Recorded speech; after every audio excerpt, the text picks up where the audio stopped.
दोस्तों, सबसे पहले चुनाव आयोग मतदाताओं के नाम एक संदेश देना चाहता है। आयोग मतदाताओं के नाम एक संदेश देना चाहता है। भारत के संविधान के अनुरूप भारत का हर नागरिक जो 18 वर्ष की आयु पूरी कर चुका हो, उसे मतदाता अवश्य बनना चाहिए और मतदान भी अवश्य करना चाहिए। आप सभी जानते हैं कि कानून के अनुरूप हर राजनीतिक दल का जन्म चुनाव आयोग में रजिस्ट्रेशन से ही होता है। तो फिर चुनाव आयोग उन्हीं राजनीतिक दलों में भेदभाव कैसे कर सकता है? चुनाव आयोग के लिए न तो कोई विपक्ष है, न तो कोई पक्ष है, सब समकक्ष हैं। चाहे किसी भी राजनीतिक दल का कोई भी हो, चुनाव आयोग अपने संवैधानिक कर्तव्य से पीछे नहीं हटेगा। पिछले 2 दशकों से लगभग सभी राजनीतिक दल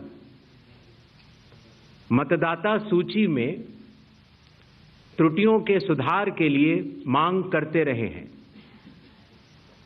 और इसी मांग को पूरा करने के लिए ही चुनाव आयोग ने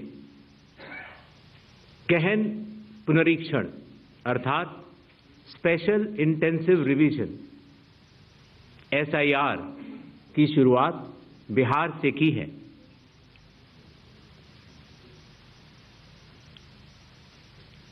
SIR की प्रक्रिया में सभी मतदाता, बूथ लेवल ऑफिसर्स और सभी राजनीतिक दलों द्वारा नामित 1.6 लाख BLAs ने मिलकर एक प्रारूप सूची तैयार की है। इस प्रारूप सूची की एक कॉपी आप सभी लोगों को दी गई है, जिसमें कि हर बूथ में जब यह प्रारूप सूची तैयार की जा रही थी तो सभी राजनीतिक दलों के बूथ लेवल एजेंट्स ने उसे हस्ताक्षर के साथ भी सत्यापित किया है। इस प्रारूप सूची में त्रुटियां हटाने के लिए एक बार फिर निर्धारित समय परिधि में सभी मतदाता और राजनीतिक दल मिलकर अपना बहुमूल्य योगदान दे रहे हैं। विगत आंकड़ों के अनुसार स्वयं मतदाताओं ने लगभग 28,370 ऐसे क्लेम्स एंड ऑब्जेक्शंस दिए हैं और जो मतदाता 1 जुलाई को 18 वर्ष की आयु पूरी कर चुके हैं या 1 अक्टूबर को 18 वर्ष की आयु पूरे करने वाले हैं, ऐसे 1,03,703 मतदाताओं ने भी अपना आवेदन फॉर्म 6 और डिक्लेरेशन के साथ किया है।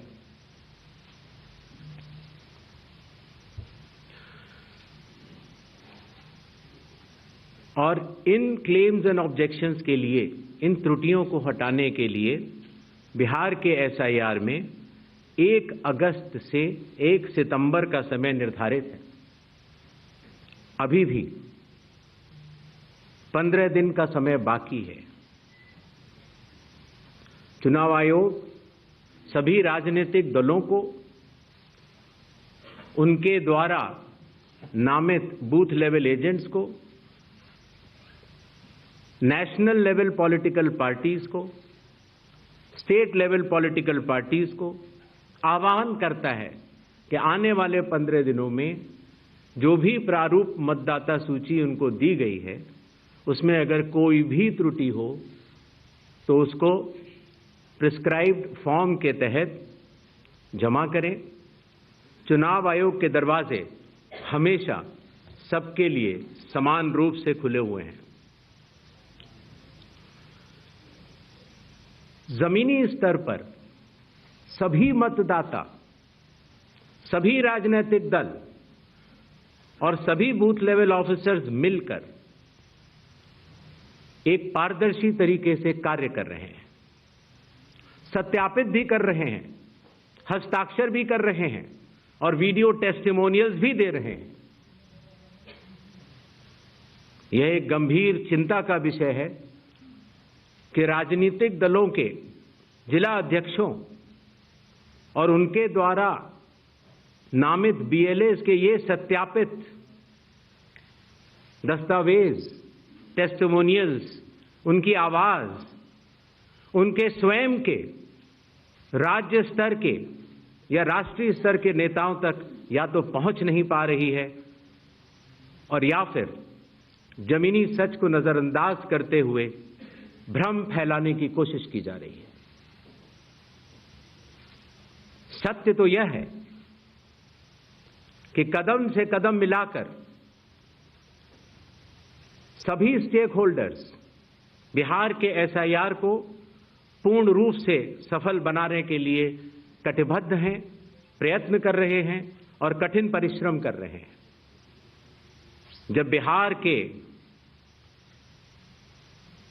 7 करोड़ से भी अधिक मतदाता चुनाव आयोग के साथ खड़े हैं, तो न तो चुनाव आयोग की साख पर कोई प्रश्न चिन्ह खड़ा हो सकता है और न ही मतदाताओं की साख पर। कानून के अनुसार अगर समय रहते मतदाता सूचियों में त्रुटियां साझा न की जाएं, मतदाता द्वारा अपना प्रत्याशी चुनने के 45 डेज के भीतर माननीय उच्च न्यायालय में चुनाव याचिका दायर न की जाए और फिर वोट चोरी जैसे गलत शब्दों का इस्तेमाल करके जनता को गुमराह करने का असफल प्रयास किया जाए, तो यह भारत के संविधान का अपमान नहीं तो और क्या है। जहां तक कि मशीन रीडेबल मतदाता सूची का सवाल है, माननीय सुप्रीम कोर्ट 2019 में ही कह चुका है कि यह मतदाता की निजता का हनन हो सकता है।